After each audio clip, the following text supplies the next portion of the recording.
The Strange and Dark Cartoon Network Iceberg by BionicPIG. What's good? How your day going? How your morning, your evening, your night, whenever you're watching this video. Not about to talk your ears off. About to go ahead and jump right to the video. I am glad he did this one. Not gonna lie to you, I searched this one though, because I watched BionicPIG Nickelodeon Iceberg, freaking crazy. I watched this Disney one, freaking crazy. And I like the way you have them set up as well. But either way it go though, yo, let's go ahead and check out and see what strange and dark-ish is going on with Cartoon Network. Yo, you want to check out the original video? Link will be in the description below, but let's go. Hello, Johnny. It's okay. We all know the truth. So today we are yet again going down the rabbit hole. I mean, should I just say we're going down the iceberg? You know, it's the same thing as a rabbit hole, but you know, iceberg sounds a bit cooler. And today we're going to be looking at one of my favorite channels of all time, Cartoon Network. And this television studio is responsible for some of my favorite shows of all time. We're talking Courage the Cowardly Dog, Grim Adventures of Billy and Mandy, Regular Show, Adventure Time, Teen Titans, Chowder, Samurai Jack, Ed, Edd n Eddy. And that's just scratching the surface, baby. And we even gotten to my favorite part of Cartoon Network, that's Toonami. And it was my introduction into anime, and it had some amazing shows on there. Yu Yu Hakusho, Inuyasha, Dragon Ball Z, Gundam Wing, and of course, you know, everybody knows Naruto. And we haven't even broken the surface on Adult Swim. That is a whole complete different section of shows that I love. Aqua Teen Hunger Force, Moral Oral, China, Illinois, The Boondocks, Metalocalypse, The Adventure Bros, and Family Guy. We all love Family Guy. But what I'm saying is Cartoon Network is the best. It has some of the most creative and unique animated shows.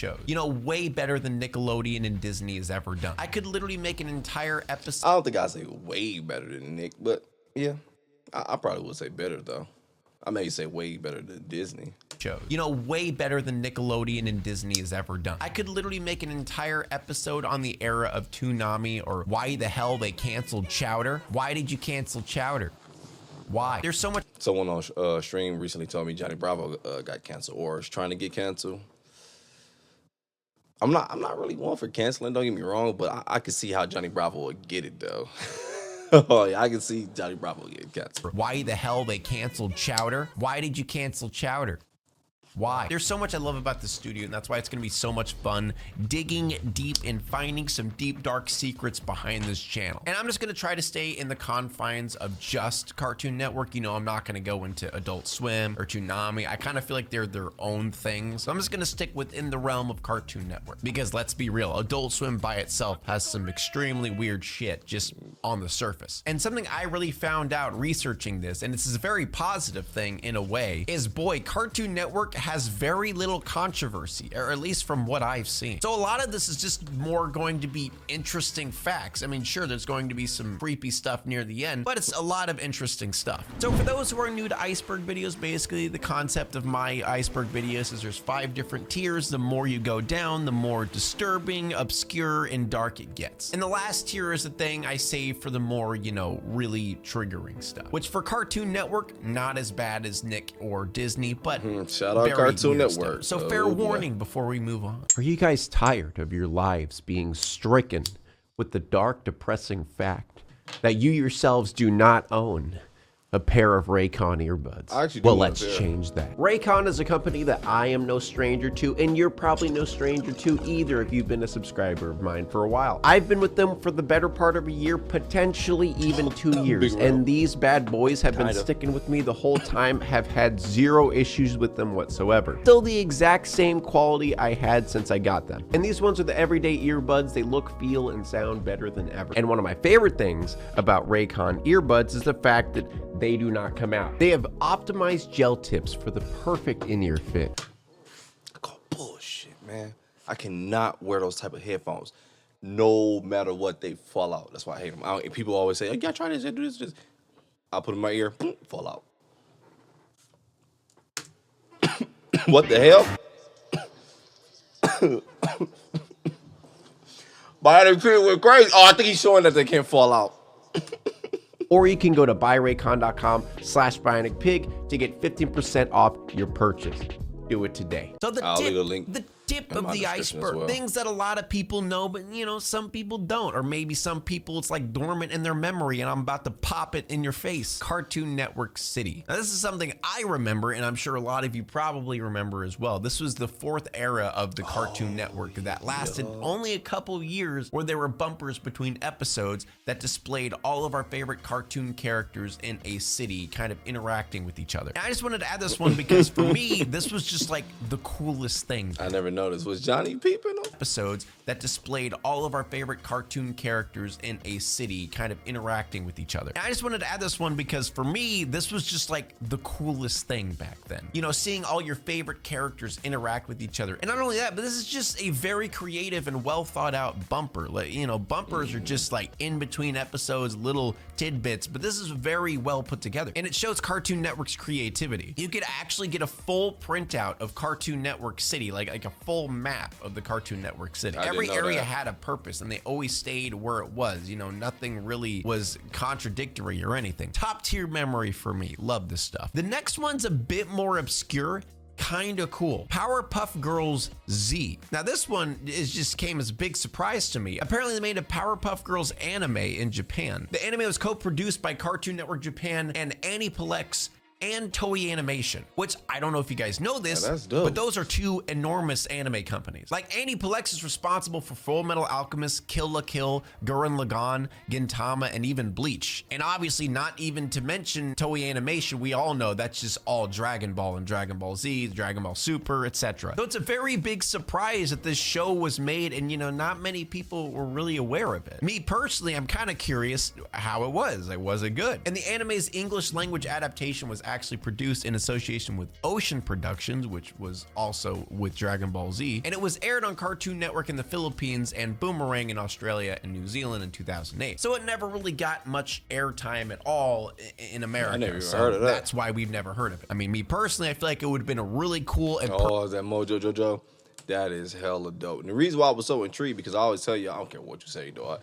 Powerpuff Girls is my #1 favorite cartoon, and then Powerpuff Girls is the Australia and New Zealand in 2008. So it never really got love that much show, dog. airtime at all in America. So that's why we've never heard of it. I mean, me personally, I feel like it would have been a really cool and perfect fit for Toonami, but you know, whatever. You know, maybe they'll bring it back. Moving on to Cartoon Network Reel. This is kind of what I guess destroyed Cartoon Network for a while. This was a block on the channel that it did not last long at all, for it was live action shows, and you know, a studio called Cartoon Network, live action just instantly is not going to do good. And this mostly consisted of game shows. You know, the big game show trend that was going on with Nick, they kind of tried to recreate it, I guess. They had shows like Dude, What Would Happen, Destroy, Rebuild, Destroy, and Brain Rush. And don't get me wrong, they weren't terrible. Like, I watched a couple of them and they're all right. It's just like no one wanted it. No one really cared for it. You know what I mean? And it did so bad, it only lasted a year, or I guess close to a year. It didn't even last a full year. So this next one, I'm pretty certain is just like known by a lot of people. But me personally, I didn't know. So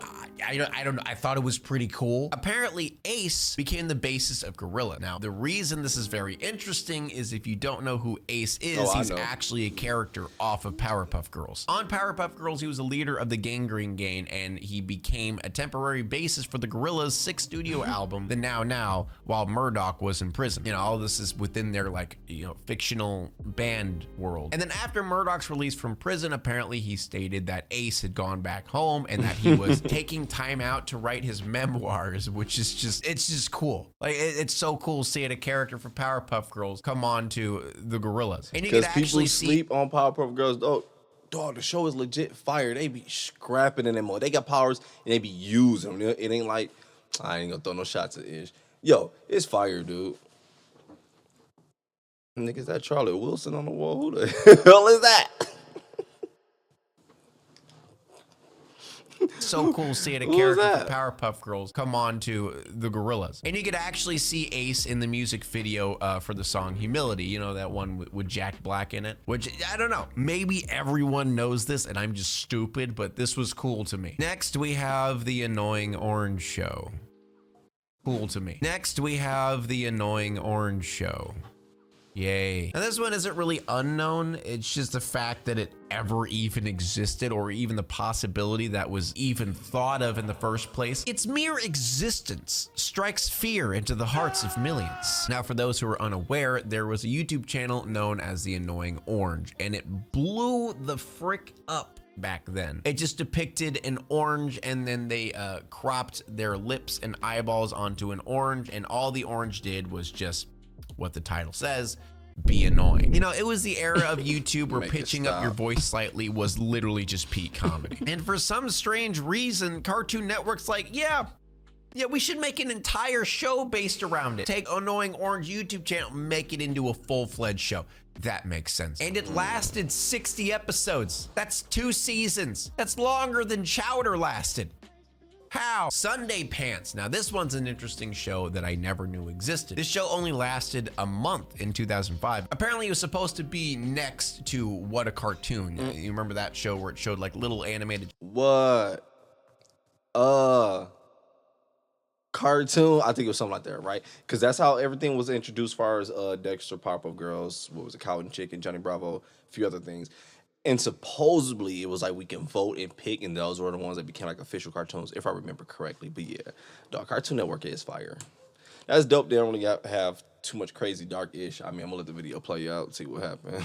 But he supposed said, to be next to What a Cartoon. You remember that show where it showed like little animated shorts? Well, this show displayed overseas shorts, pilots, college shorts, or even shorts created for the show itself. And the anthology varies on different types of animation, from traditional hand-drawn animation to Flash or even CGI. So it was kind of like a smorgasbord of creative ideas, you know, kind of like What a Cartoon was. But the main reason this show did not last long is the fact that it was PG and had a lot of adult themes and adult jokes throughout the show that just kids didn't get. It was actually complained that the show should have just aired on Adult Swim because it just fit better there. And apparently that's why it just failed so miserably right off the bat. Hold up. Oh shit. Fit better there. And apparently that's why it just failed so miserably right off the bat. I personally watched a little bit of it because there's actually 5 episodes full on YouTube you could go watch yourself. And, you know, it's not bad, but I can completely see why it would not have done well for younger audiences. But it's a very interesting watch indeed. I would highly recommend it. I mean, it only lasted a month on Cartoon Network, so it's just interesting to see. All right. That clears up the tip. Let's go down a little bit deeper to tier 2. Ed without his hat. Now, a popular thing with the lore of Ed and Eddie, which me personally, I was into this concept as well, is what the hell is Double D hiding? What's underneath that hat? What do you got under there, Ed? Well, apparently there was a reveal, but it kind of wasn't canon. There was a game that was released called Lunchroom Rumble based on the Ed and Eddie show. And when you win, there is a screen that congratulates you. And this screen actually has Double D throwing his hat in the air, and you see that he kind of has like a cornrow type haircut. And sure, it's a very low quality image of his head, but you know, it's definitely interesting. And this is the only semi-legit, semi-canon picture of Double D without his hat. We finally did it, guys. We finally solved the mystery. Next, we have the Moxie Show, considered to be the first original. No. I think we're being a little biased on Cartoon Network here. Don't get me wrong, love it too. But Ed and Eddie, their backstory gets dark AF, dog. We watched actually it was on stream. We watched some dope ish y'all showed me on stream. Actually, you missed it. It was fire, dog. But either way it go though. Okay, I'm gonna let it finish. We finally solved the mystery. Next, we have the Moxie Show, considered to be the first original Cartoon Network animated show. The interesting part of this one is it's starring Bobcat Goldthwait, Chris Rock, and Penn Jillette. Yeah.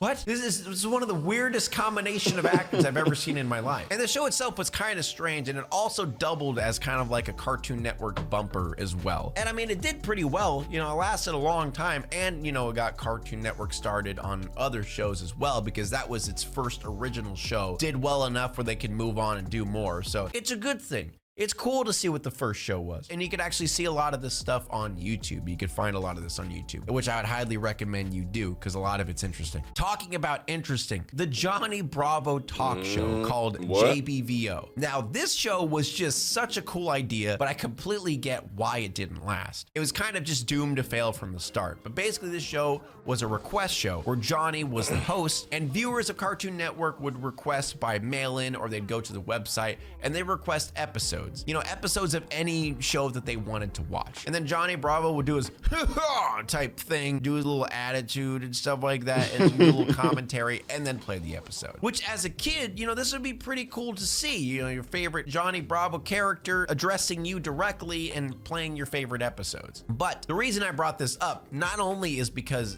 the show is cool, but also the fact that there's one interesting episode that has kind of became a big lost media find. So one time a viewer requested an episode of Dragon Ball Z, and the rules of the show is you can't play any episodes that are 30 minutes or longer. So what happened, since the episode was 30 minutes, Johnny Bravo actually double timed the episode and then commentated over the entire episode and gave a play-by-play as to what was happening when. And this was such a sought-after episode for so long, and it has been lost media for a very long time. Until recently. Now, the whole episode was not found, unfortunately, because god damn it, I want to see this. But someone uploaded like a 5-second clip of Johnny Bravo mentioning the Namekians and talking about the Namekian guru and stuff like that. Apparently, it was on someone's old VHS tape. It was recorded over something. So there was only 5 seconds of it recorded. But watching those 5 seconds, it's so surreal, but at the same time, it's so freaking cool. And personally, I want to find this full episode. If anyone has any information, maybe I just missed something. Maybe I didn't research enough. I want to find this full episode. I want to watch this. Oh, so wait, okay, my bad. So was he playing it in double time so that way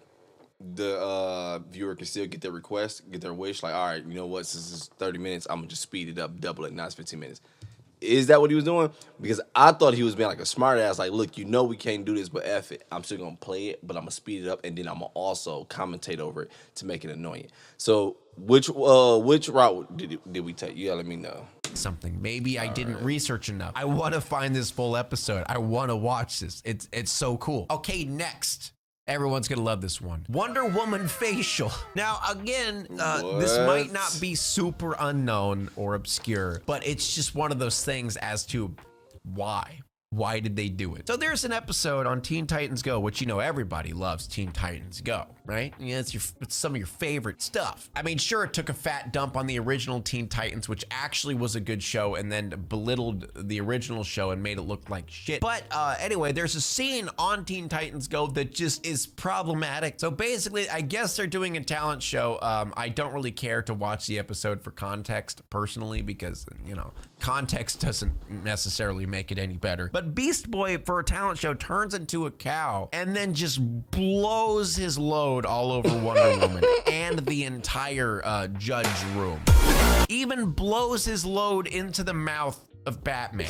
Like, literally all of them took a fat bukkake in the face. Like, you know that the animators were completely aware of what they were doing. And from some of the stuff... I was so glad he said bukkake because it was in my head. But I'm like, no, technically it's not because it's just him, but... he said Batman just took it in the mouth, and Batman's face was like,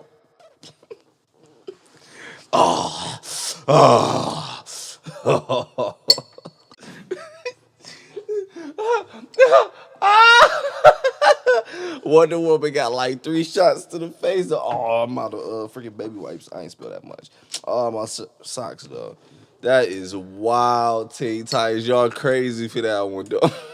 Make it any better. But Beast Boy, for a talent show, turns into a cow and then just blows his load all over Wonder Woman and the entire judge room.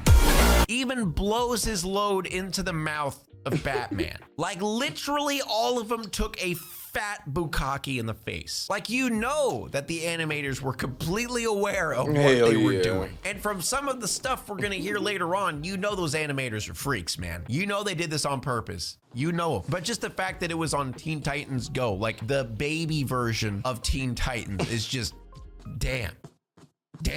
Next, we have rude removal. Now, this one's pretty interesting. Just another case of them trying to sneak adult stuff into kids' cartoons. And something interesting about this is, I remember this episode. I don't know if this is some weird memory, a jumbo wumbo, but for some reason I remember this. And this never aired. This was never aired on Cartoon Network. Apparently, it was never aired on Cartoon Network. I don't know. Maybe someone had like the uncut DVD or something like that. But in this episode, Dexter invents a rude removal machine that does, you know, what the name says. It removes the rudeness out of you. And then both Dee Dee and Dexter get in the machine, and they both split into a good version of themselves and a rude version of themselves. In the beginning of this episode, the title screen depicts Dee Dee flipping the bird and Dexter mooning the camera. And similar to that SpongeBob episode where they used, you know, dolphin noises to filter out the words, they did that. But in this one, it's way more aggressive, and they actually used the real censor sound. Like, instead of them doing it unknowingly, they're aggressively just cussing at Dexter's mom and stuff. It's honestly hilarious. Hey, where's the f***ing candy?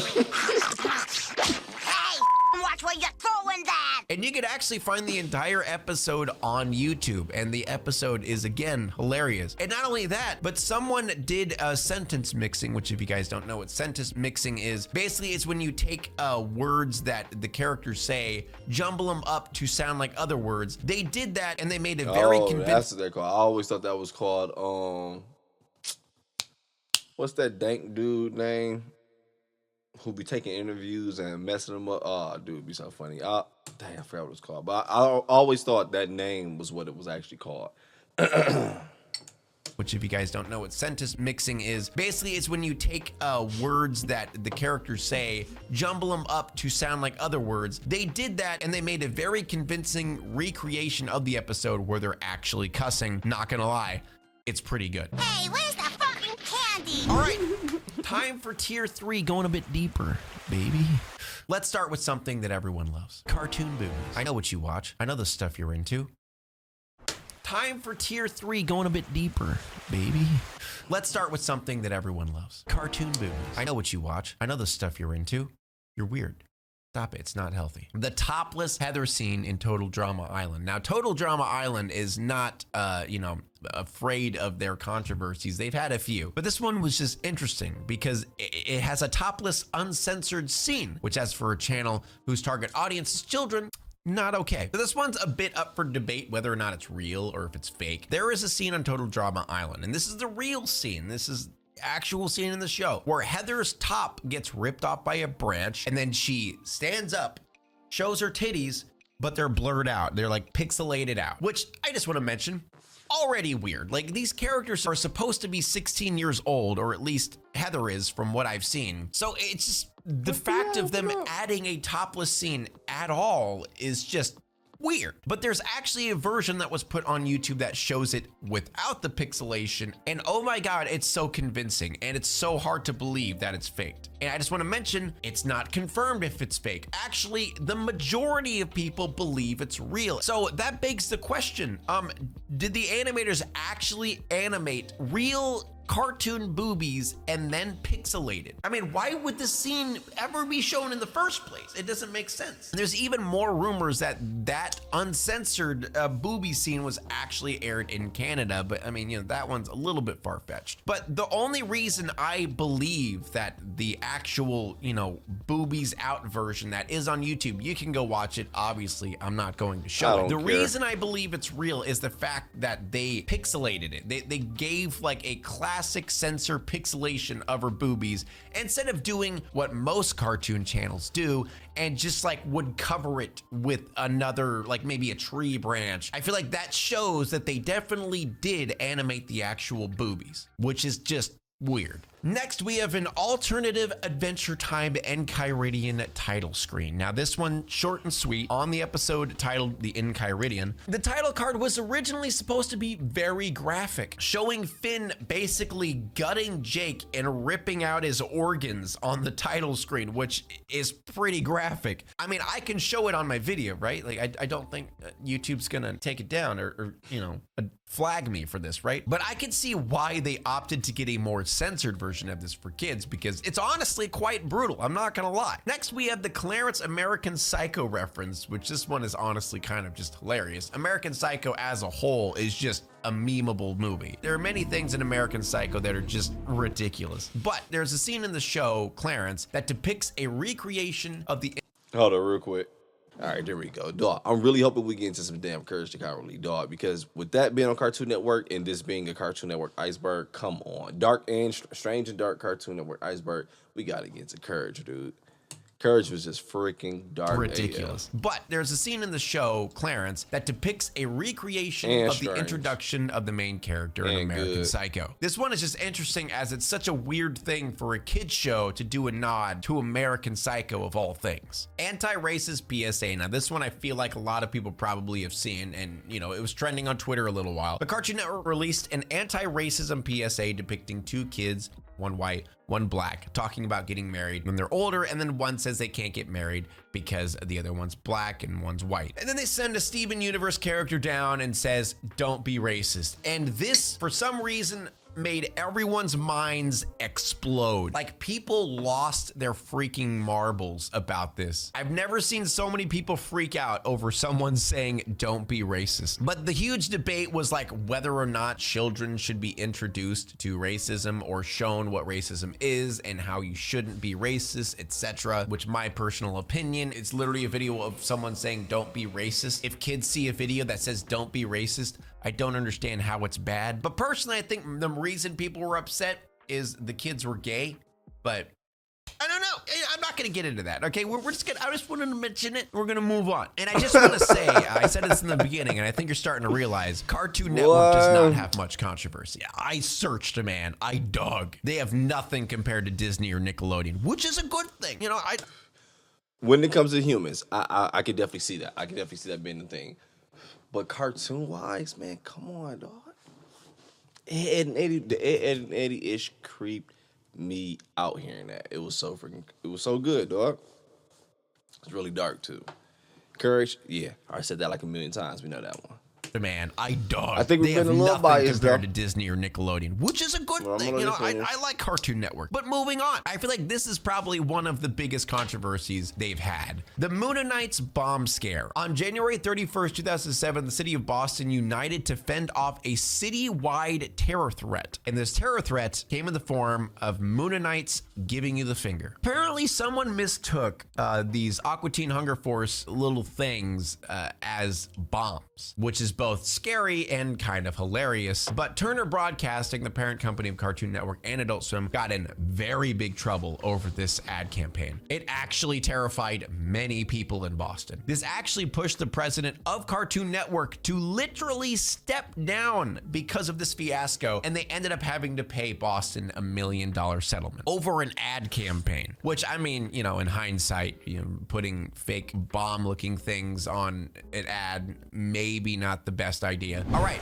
we're moving down a bit on to tier 4, baby. This one's gonna be full of theories of different shows. You may or may not have heard of these, but a lot of them make sense. Okay, we might be very interesting. The post-depression theory of Scooby-Doo. This one is very interesting and a well-accepted theory of why the world that mysterious gang living in is always broken down and kind of shitty. And also the theory of why everyone kind of wears a mask. So this theory states that the original Scooby-Doo cartoon took place during a period of economic depression, you know, making sense of why every place they visit ends up being run down and kind of crap. The economic depression was so terrible that it even affected famous people like celebrities, professors, and even athletes, you know, like some of the villains on the show. And because of these setbacks, many of these highly respected individuals devoted themselves to a life of crime, often disguising themselves as monsters to evade blame. This also explains why the teenage characters are never seen in school, because during this time, all schools are shut down. Additionally, since the gang is always in their van with no clear destination, it's kind of highly accepted that all of them are homeless because of the economic depression, which, you know, does explain a lot about the show and does match up pretty well, but it's just a theory. I'm not gonna do it. I'm not gonna say the thing. Now for the next theory. This one, I love this theory. I've heard this one before and it explained a lot for me. The Ed, and Eddie purgatory theory. Now this one I remember reading when I was younger and it made so much sense. Now when you watch Ed and Eddie, do you ever get this like weird vibe? Almost a sense of loneliness and separation and kind of the feeling of like a creepypasta where like something unknown is there and you don't know what it is. I remember there was a scene in the show where it just silently showed different shots of the cul-de-sac and I was so unsettled and I couldn't understand why. Well, there's this theory out there that kind of explains it to an extent. You ever notice that there's never any adults, or at least, you know, never any adults to show their faces? According to this theory, the children of the cul-de-sac all hail from different areas, spanning from the early 1900s to the 2000s, and they're all living in purgatory. And this would explain why the year of the show is never really explained and kind of hard to pinpoint. But every single character can be traced back to a different era of life. You know, Rolf was in the 1900s, and apparently he died from his farm animals stampeding over him, and that's why his farm animals are with him. Johnny came from 1922 and died after a long fight of tuberculosis. Eddie was born in New York City during the Great Depression, didn't have a father, so he spent most of his time trying to con people in order to make money to survive. And apparently he was always with his brother, and that's why he looks up to his brother so much during the show. And then we have Ed and Sarah's father, who died in World War II, and as a result, their mother became very distant, which is why we always see Sarah as such a bossy, controlling attitude toward her brother, because she's kind of playing the role of a parent toward him. And apparently they died in a freak car accident. There's actually like very detailed descriptions of every single character. And this last one is just why? So Naz came from the 70s with hippie parents, which definitely makes sense. And she had a very flirtatious personality, and no joke, this is word for word what the theory says. A serial killer escaped from a local asylum, made his way into her house, and R-worded her and murdered her along with her entire family. Yeah. Damn, these cartoons just feel so freaking creepy sometimes. It's this one, and now when I look at Hey Arnold, thanks to the Nickelodeon one, I'm gonna watch it. I'm gonna watch Helga's point of view. So different now, man. Oh, this is creepy. Let's go back. Let's go back. Let's go back. A serial killer escaped from a local asylum, made his way into her house, and R-worded her and murdered her along with her entire family. Yeah. Bit excessive, I would say. But I highly recommend going to read every single character's story because it's very interesting. And the reason I'm not reading every single character is because every single backstory is very long. Like, there's literally paragraphs of each character. Next one, the disturbing pilot episode of The Grim Adventures of Billy and Mandy, called Billy and Mandy in Trepanation of the Skull and You. Now, the reason this one's so creepy is it depicts a black and white Billy and Mandy. However, they look a bit different, as Mandy has a gigantic smile plastered across her face, and then she drills a hole in Billy's head, and then it just starts spurting out blood everywhere. Like, it literally looks like this is just a creepypasta. And this later turned out to be the beginning of what would be the final show of, Grim Adventures of Billy and Mandy. I guess this explains why Billy acts the way he does. I was thinking the only thing I could think of. But very creepy.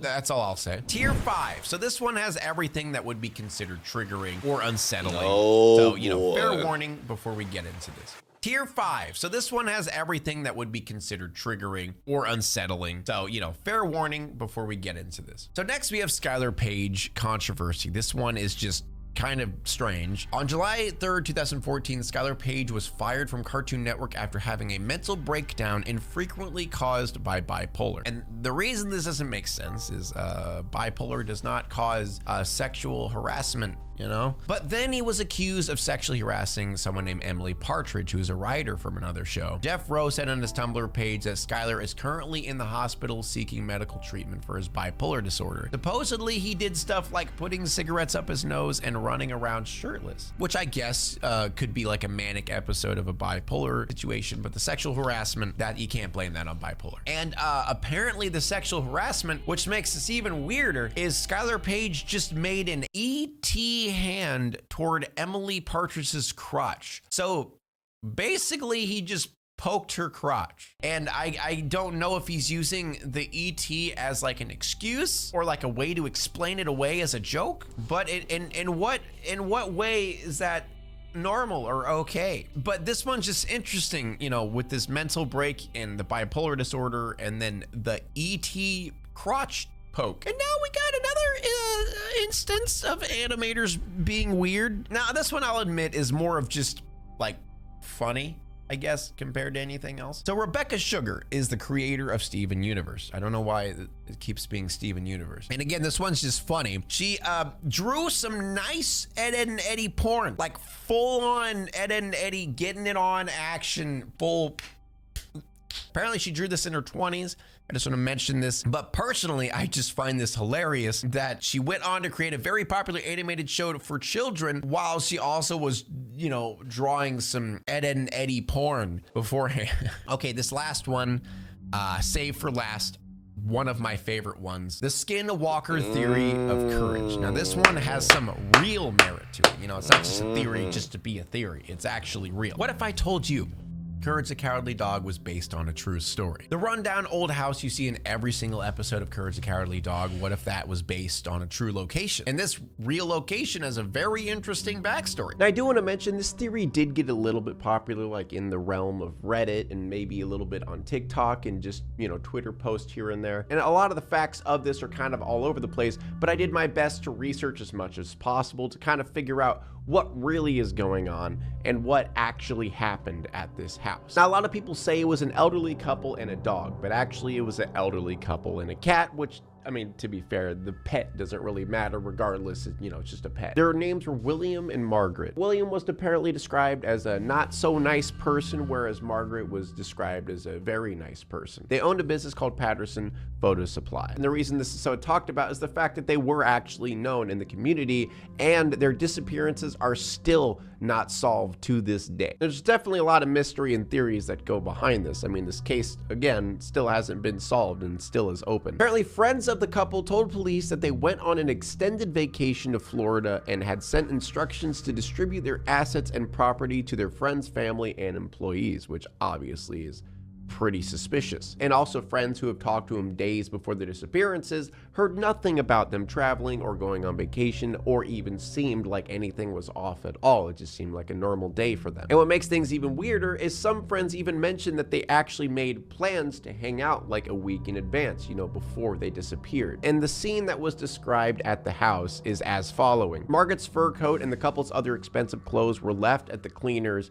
The house was in complete chaos with piles of dishes in the sink, and the house was described by police as being devoid of life. Go over the theories as to what happened, and I'll talk about what I personally think happened. Now, obviously, these theories include many different things going up to UFOs and even aliens. You guys know how it is. And the very popular accepted theory is the idea of Skinwalker, which is what the theory is. You know, it's called the Skinwalker theory, where a lot of people said that this couple saw many sightings of skinwalkers and reported them to police and stuff like that. But there's so many contradicting articles. Some people say that's not true. Some people say it's definitely true. You kind of just gotta, you know, take it with a grain of salt. And apparently in 1984, the Pattersons' former caretaker confessed to seeing and cleaning up blood in the garage as part of a scalp on the Pattersons' boat. And he also claimed to have seen an associate of the Pattersons put a bloody sheet in the trunk of their car. And apparently the reason he never said anything about it is the fear of deportation, since he was technically undocumented. So let's talk about what I personally think happened.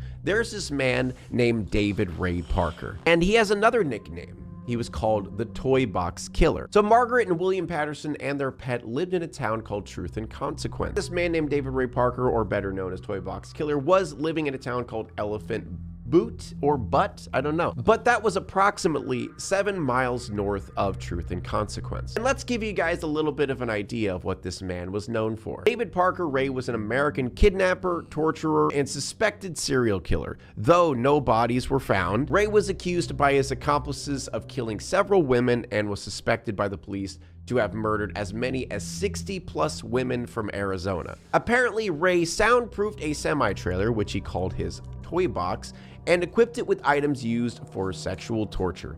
He would kidnap between 5 to 6 women a year, holding each of them captive for around 3 to 4 months. During this period, he would sexually abuse his victims, sometimes involving his dog or his wife, who participated willingly in her husband's crime. And he would often torture them with surgical instruments. Then Ray would drug them with barbiturates, which apparently is a drug that acts as a central nervous system depressant, in an attempt to erase their memories of what happened, and then he kind of just drops them on the side of the road. Ray was convicted of kidnapping and torture in 2001, for which he received a lengthy sentence. But unfortunately, he was never convicted of murder, and then he died of a heart attack about 1 year after his convictions in 2 cases. And if we want to get a little bit more detailed, because this does go into more detail, he apparently killed his victims using whips, chains, pulleys, straps, clamps, leg spreader bars, surgical blades, electric shock machines, and saws.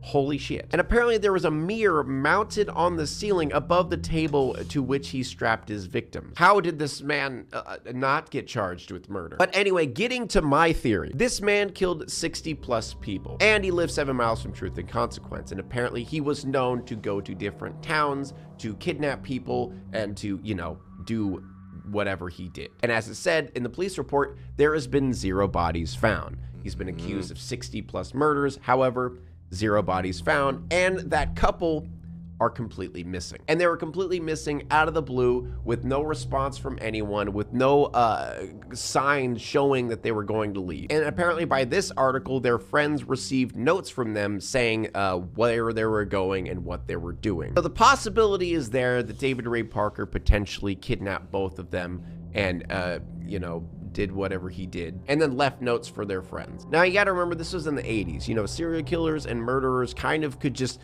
do what they want and not get caught. That's just kind of how it was. But how they kind of just disappeared out of the blue, plus this David Ray Parker guy, 7 miles down the road, convicted of kidnapping and killing 60 plus people, and none of those people have been found. It kind of starts connecting the dots, you know what I mean? And the house that everyone relates this to is none other than this house, which is actually located in Truth and Consequence. Now, I don't actually believe the Pattersons lived in this house necessarily. Apparently they lived somewhere else, but this house is located in Truth and Consequence, which is the same town where this took place. So a lot of the dots are really starting to connect here. And if this was the main inspiration for Courage the Cowardly Dog, man, that makes the show 1,000 times more creepy. There you have it, ladies and gentlemen. But there you have it, ladies and gentlemen. That is the Courage the Cowardly Dog theory, and that is the Cartoon Network Iceberg. Now, it's a good and technically a bad thing at the same time that I could not find much on Cartoon Network. Like, I dug for hours and hours on end,